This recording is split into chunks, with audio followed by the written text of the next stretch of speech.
Good morning.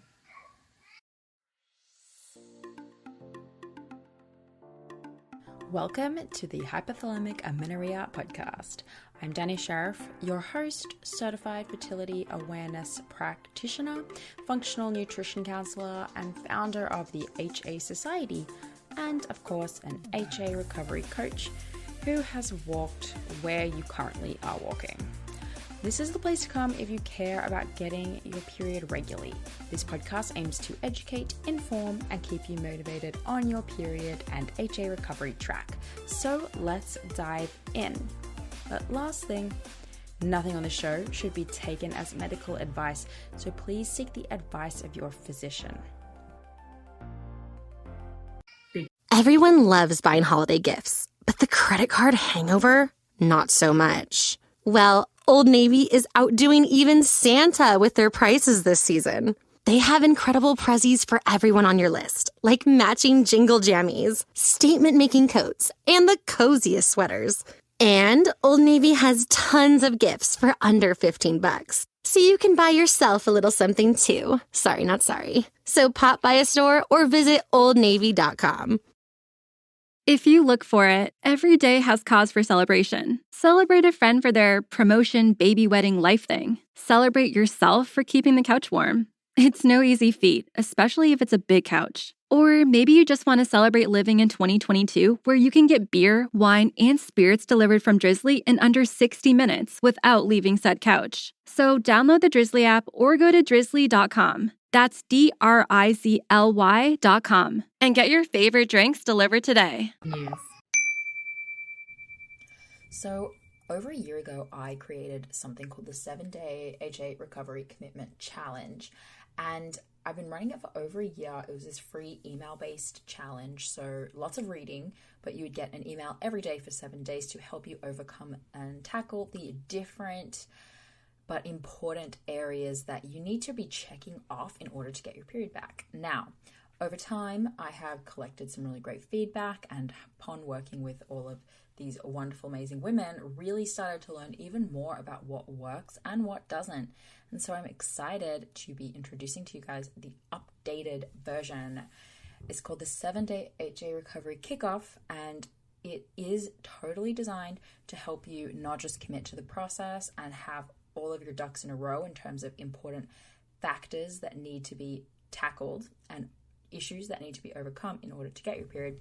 But the whole thing is now based in video. So you can listen/watch, and every day for 7 days, we will tackle nutrition. There's actually 2 days of that because it's so big. We'll tackle lifestyle, we'll tackle exercise, your support network, your mindset game.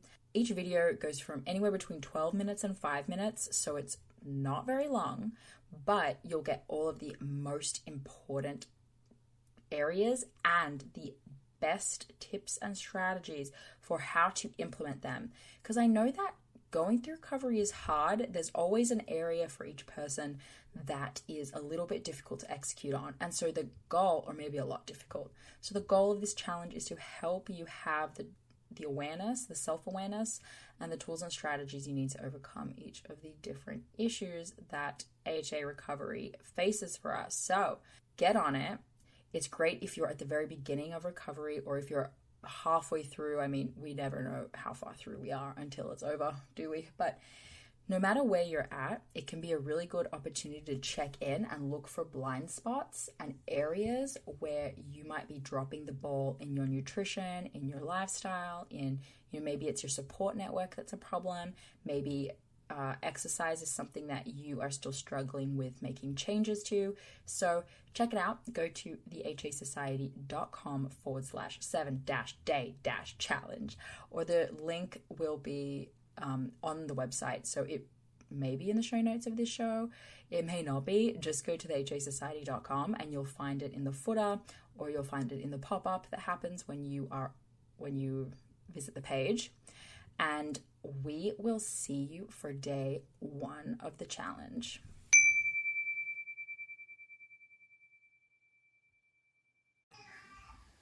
And you ignore the baby. Ignore the baby crying. She's just getting dressed. She doesn't like getting dressed. But here's my big news. She's 16 months old. I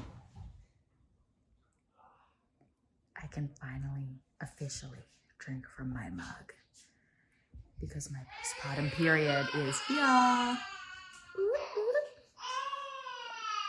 Hey guys, welcome back to the channel. I'm so excited to be doing this particular episode today. I am going to be talking to you about my postpartum period recovery. It's been a huge day already. I've been deep into writing the protein module of our holistic hypothalamic amenorrhea practitioner course that Ashley and I are launching in March. If you are interested at all in becoming a recovery coach as well, or learning everything that there is to know about being able to help women in recovery, this course is gonna be fire. I'm so just like pumped up and full of energy from just having written that module today, and I'm currently working on like doing 1 to 2 of them a week in the lead up to when it launches in March. It's going to be full on, and then I have to record a bunch of the audio Ashley and I are doing together. A big chunk of it is going to be all audio based, like an audiobook based class, so that people can listen on the go. Because you know how like with a course you buy, if it's a video based, you're gonna you have to find time to sit down and watch these videos. No, so we made it like it's 80-90% audio based that you can do at your own pace, and then there's only live classes for like info sessions or something that really needs to be taught live, like the fertility awareness charting stuff. So about the practitioner course, guys, it's gonna be the first of its kind. The other hormone certifications, I feel like they barely even touch it.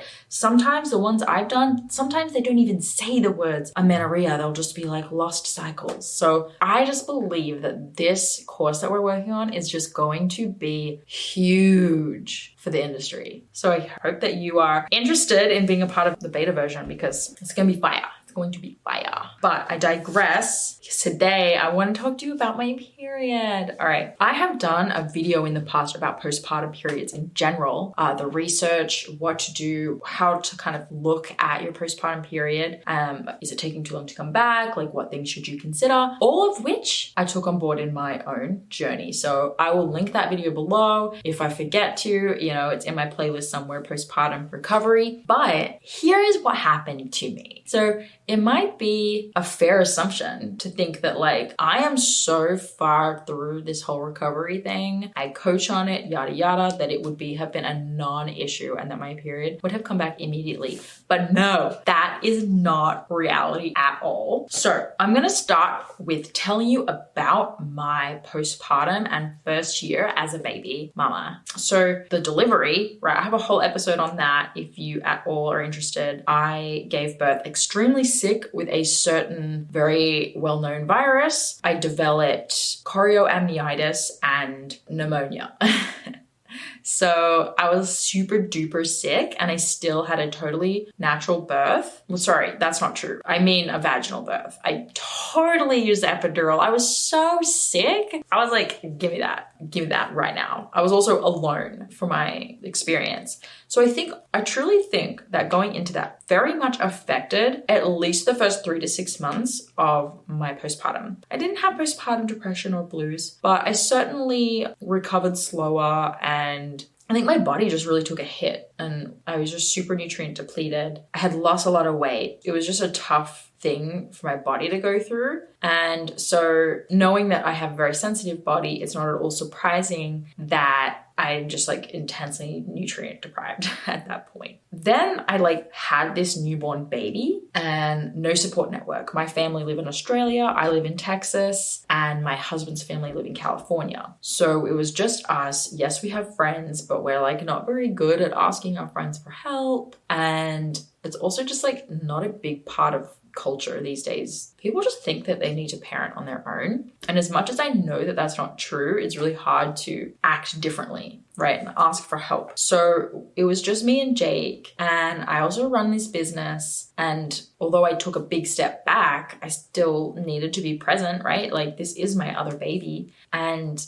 I just never had a break. So it was go, go, go. I definitely did some things that I know don't fully serve me as a way to get through. Some things that don't serve me in some areas that did serve me in other areas. Like coffee. first thing in the morning after being sleep deprived, and just like the baby needs to eat. Like when you are breastfeeding and pumping, you get up and the first thing you need to do is pump or feed. And the last thing you need to do in the day is pump or feed. And it's really exhausting. And this expectation that you can just like get up and make breakfast for yourself and take it slow and do some journaling and like see the sunshine. Yeah, is no, just no. I used to be that person. Like I used to love those things. And having this baby, I just was tired. I had never sat on my couch as much as I did for the first 6 months of my baby's life. Maybe the first 10 months, because I breastfed all the way through till 10 months, which we'll get to. So I just really changed like as a person. I was more tired. I was more consumed by my kid, and all of that makes perfect sense. But it just meant that I wasn't eating quickly. I was still using a lot of caffeine to kind of get through. And quite frankly, I did that all the way for the first 10 to 11 months of her life. I didn't incorporate exercise for quite some time. So I started training again at a gym with the Olympic weightlifting team when she was 9 months old. And I was breastfeeding less at that point. She was eating more solids and things. So I was significantly breastfeeding less. And so I didn't have to have as much of my time and energy taken up. So it was really like a give and take scale where if I have to breastfeed this much, I was more tired. As I was able to do that less and less, I was able to have more and more room for looking after myself better. So I went to that gym and I started training 1 to 3 times a week, on average 2. And it's still that way, actually. I took it really slow. I'm still taking it really slow. I'm nowhere near the intensity or weights that I used to do, and probably will never do that again anyways. Not my intention, but my intention was to have social interaction. I talk about this in a video or 2 ago. I just don't want to lose the skill of weightlifting. So that's where we're at, right? Postpartum, really intense, took a really long time just to get some more time and space and energy to be able to look after myself better. And as a result, I was not eating until like, I don't even know, maybe like 8 or 9 in the morning, even though I was getting up really early with my kid, and still do. She will not sleep in past 5:30. Yeah, I'm just doing it tough. Just really doing it tough. Because of this, I had a hunch, a sneaky suspicion that my cycle may not take the minimum amount of time. My cycle might take a while to come back. We know that through the research that average of 6 weeks is how long it takes someone fully weaned to get their period back. Many people get their period back while still breastfeeding, and many need 6 or more weeks. And I knew that I would be in that more spectrum because I am super sensitive, y'all. I lose my period at the slightest weight loss. I get delays, luteal phase challenges, at any kind of sign of stress. It's always really been kind of tough for me, but I knew that because I had lost weight in pregnancy, even though I had gained it back, that combined with the nutrient depleted state I was in from pregnancy and from childbirth, and then also because I hadn't been eating, fueling, resting, obviously like sleep, it wasn't that good either for the first 6 months, that those were all going to be contributing factors to my period taking longer for me to get. That being said, I had made a plan. At the end of 10 months, my baby being 10 months old, I weaned the last drop of milk, fully weaned. And that was when I determined that the 6-week clock will begin. And I decided that that 6-week clock was the period of time where I do not need to worry too much about making significant lifestyle changes yet. If 6 weeks comes and goes and I do not see positive progress, signs of a period coming, I need to dig deeper. I came from a perspective of what would I tell a person who inquired with me? What would I tell a listener or someone to do, right? If you're not feeling like you're in a state where you can just suddenly make all these changes, like eating in a certain way and making changes to your coffee intake, like you're just a bit anxious about doing that. You don't really want to, right? Like I just didn't want to. I had no energy. I gave myself 6 weeks. 6 weeks came and it went nothing, nada, not a drop of cervical mucus. I started taking my temperatures. I saw my temperature was quite low, all stuff that it wasn't surprising to me. I had a feeling that I might be looking like that on the chart. So I kind of knew when 6 weeks came that some big changes needed to happen. So what I did was I approached this at make 1 to 2 changes at a time, see what's working, what's not, and add or pivot my plan as I go, just like I would with a client. Here's the thing. This can be really tough emotional stuff. Like, you don't want to change your whole life. You don't want to have to gain more weight. You don't want to have to work out less. You don't have to eat first thing in the morning. You're not hungry. Like, it just, all these things, you just don't want to do them, right? I have a lot of compassion for that for people, but I think that we give ourselves more outs than we would give to others. Would I allow a client to treat themselves this way? Would I allow a client to say, I do not deserve to look after myself in this way? I am too addicted to coffee to look after myself in this way. No, I wouldn't, right? So it was really easy for me, having gone through HA recovery a couple of times myself, and now being at this point and working with all these women, it's so much easier to say, what would Coach Danny say? And it's really hard to not be in integrity with what you would say to someone else. So a little tip for you is, even though you don't have a coach, or you may not be a coach, imagine you have an imaginary coach, or just what would I say to you, right? Like, if you came to me with this problem and you're like, hey, question for you, what do you think I would say? Do that, right? It's really hard to not act in integrity with that thing. So that's what I did. And that allowed me to push through the discomfort and the I don't really want to, or maybe I'll just wait another week or two. No, you already waited a week or two and it didn't work. You're not seeing any signs of progress. Your temperatures are low. You have no mucus. You have a hunch what this could be. So go down that route. So the first things I did was I changed my coffee consumption down from 3 to 1 cup, and I made sure that I was only having that after I had food. And at the same time, I made sure that I was eating breakfast first thing in the morning. So those were the very first changes that I made. And lo and behold, I did see my first signs of cervical mucus. They were teeny tiny, but I did see them. So I was like, okay, cool. I'm gonna keep trucking. And I went another 2 weeks and nothing more actually happened. I didn't really get more mucus from that. So I realized in that point that I saw a very small sign of progress. I saw that this was something that my body was asking for, but it was asking for more. So I ate more. I realized that as my baby had started to eat food, I was basically just eating her food with her, which is a classic mum move. You don't feed yourself, you only feed them, and you just eat your kids' scraps. Classic. I did that. So I realized, no, I need my own meal. So I started cooking myself a substantial meal as well and eating with her. And that's something I had been meaning to do anyway, because it was important to me that my daughter grow up seeing her mom eat a substantial meal. So it was a really big, important wake-up call for me to be like, you know what, she's absorbing more than you know, and you're putting her first, but by not putting yourself first, you're not really putting her first. So just get the act together. So I got the act together, started doing that, and I saw another little bit of cervical mucus, but really just really not a lot. And my temperatures were still low. They weren't coming up. And that being said, I was having disrupted sleep because of my daughter. So the temperature readings weren't fully accurate, but they were quite low. And I think that with disrupted sleep, I see more often the temperatures are more high. So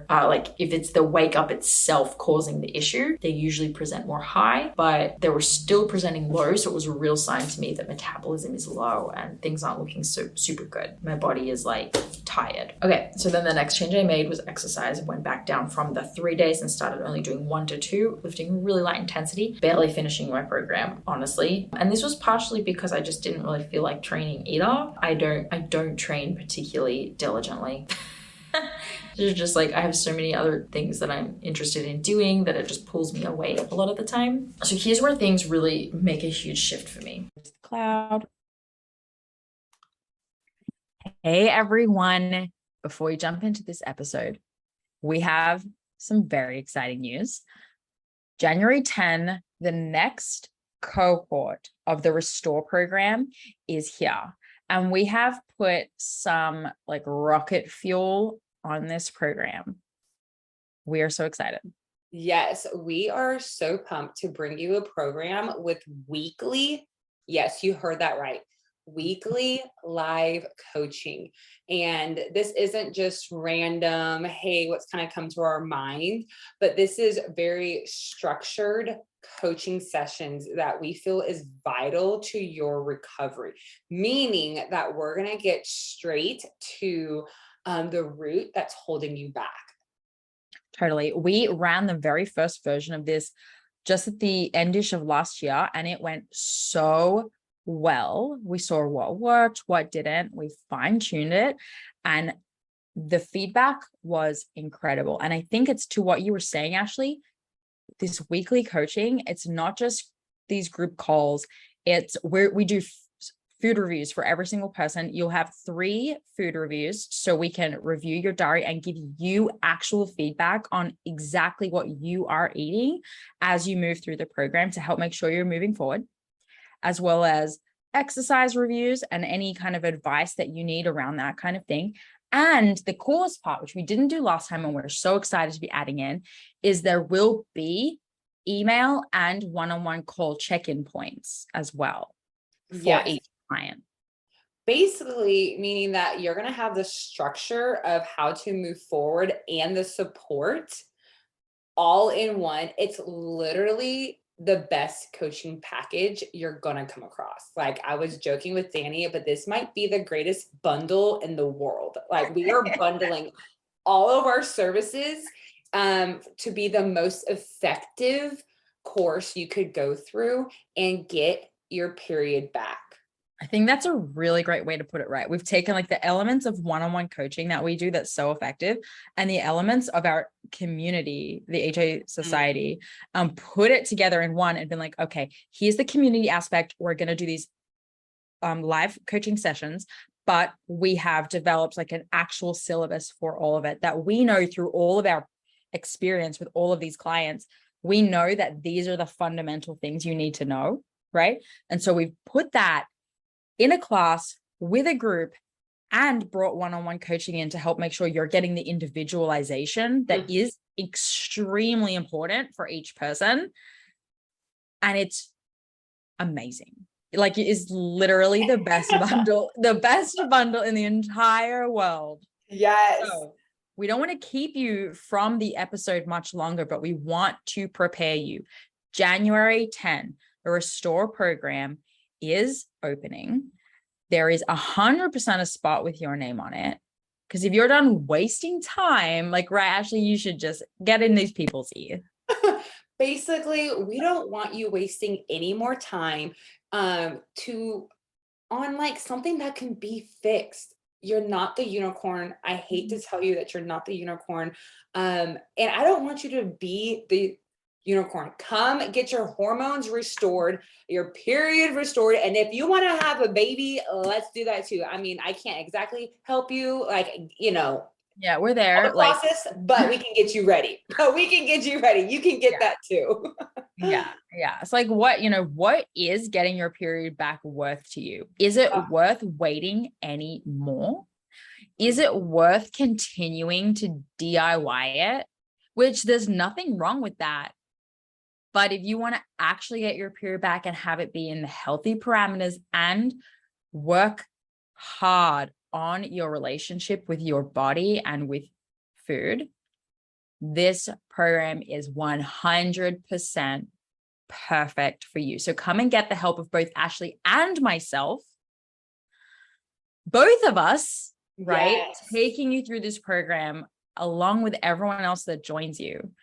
Come and do it. Check out the hasociety.com/restore. Sign up for the wait list. Get ready, because Restore is coming and 2023 is going to be your year. Yes. Excited to see you there. Nice. All right. On with the show. I got to a point where I was able to say wholeheartedly, I have a lot of this under control. I have exercise under control. I am eating enough. I'm eating frequently enough. I'm snacking. I'm sleeping sufficiently as well as I absolutely can. And I'm not overtraining. So what the heck is going on with this desert that I have going on down in my life? I feel so bad for my video editor.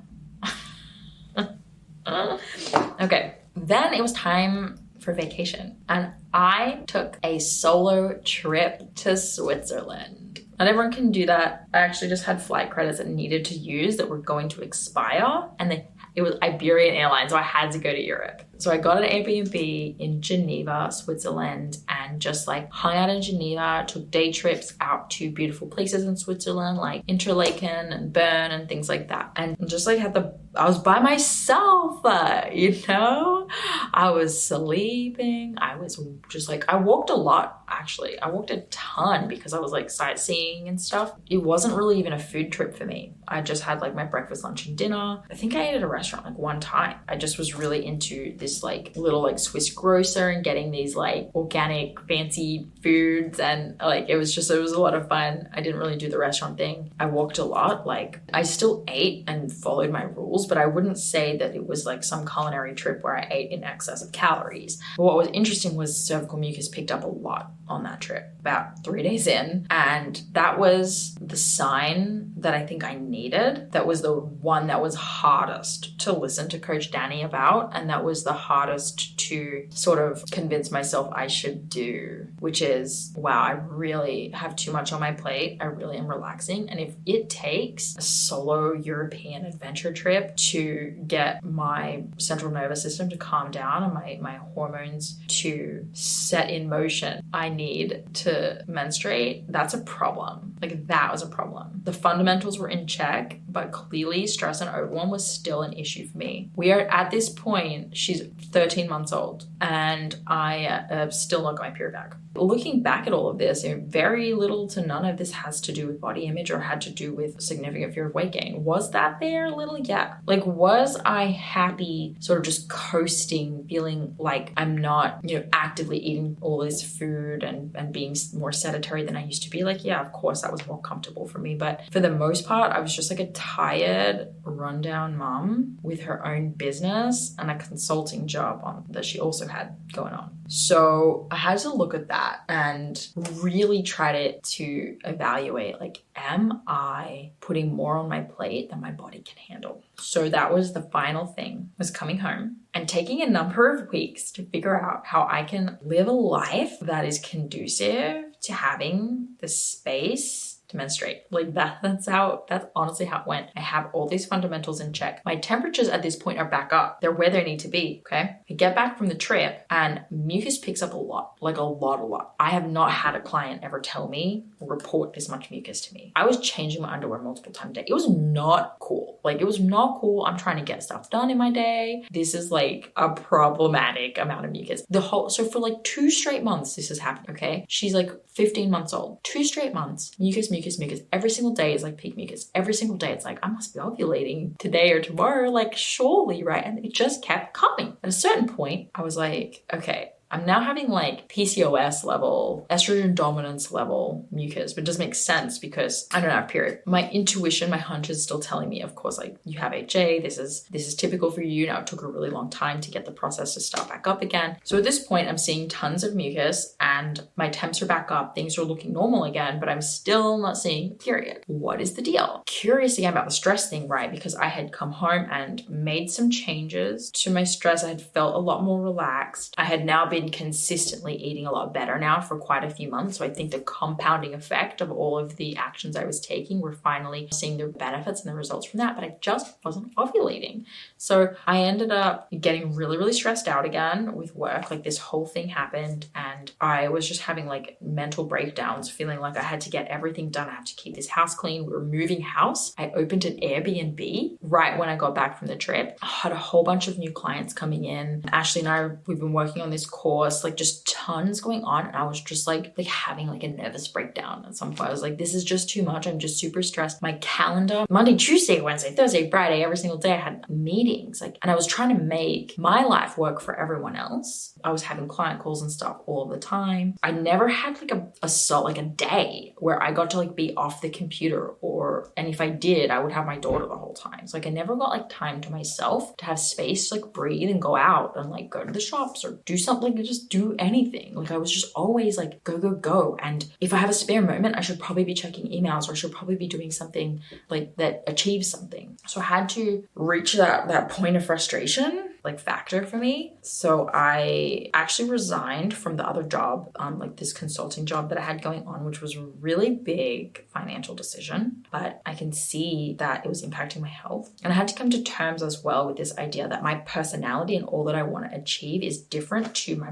body. And my body has a different personality and has a different agenda, and it can only achieve so much. And that just has to be okay. So I made some huge changes to work, and I now only meet with clients Wednesday, Thursday, Friday, and some on Saturday morning. And I have Monday, Tuesday to like actually think and actually complete tasks and like work on our certification and work on the restore program that we have, and like bake bread. I bake a lot of bread and work on DIY projects and build things around the house and stuff. That brings me a whole lot of joy. And then it was about 3 weeks into that I ovulated.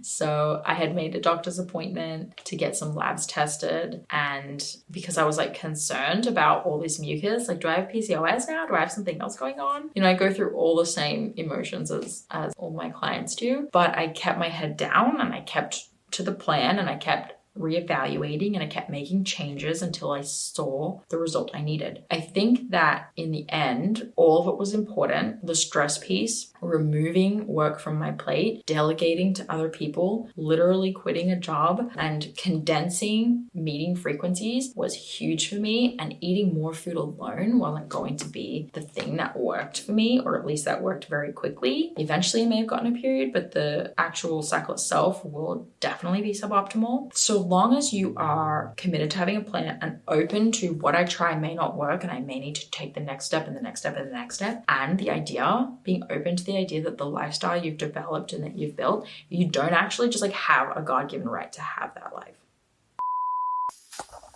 Okay, so literally in the middle of filming, my camera ran out of battery and I was getting really hungry anyway. And I noticed I was starting to like skip over parts of the story and just was getting super tired. So instead, we are now making lunch and I'm going to come back. I'm going to finish. So look at this bread that I made. This one is perfect. It's just like so... Oh, I made a second one too. And I'm all sad because I'm going to make a chicken sandwich. And I have to use bread that I had made like 2 days ago. And I want this fresh bread. But I can't waste the bread. So...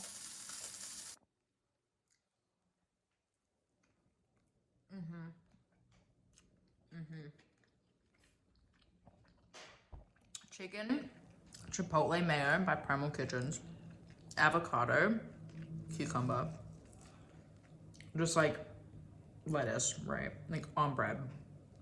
It's just because it's so simple, it's so good. I'm back. By the way, you can order this mug. I send them to clients based in the US when they get their periods back, and you can also buy it online. So just so you know, it's at our store. I'll put the link in the description too. So as I was saying before, I was so rudely interrupted by my camera's storage. I guess this is a long video. You don't have the right to like tell your body, we can achieve this much and this is what I'm going to give you to do it. This is the problem that so many women are dealing with their health. It may not manifest in HA. It might manifest in different ways. In PCOS, in unexplained infertility, in extreme menstrual cramping. We as a culture need to stop telling ourselves how we're supposed to look, what we're supposed to weigh, and how much we're supposed to be able to handle on our plate. And it wasn't until I finally made those changes that I got the period back, okay? And this was such a good reminder to me about why I started this work, because that also wasn't my reality when I got my first recovery period. It wasn't as simple as just eating more. It took more for me. I remember with that one, it took me stopping doing work on the weekends.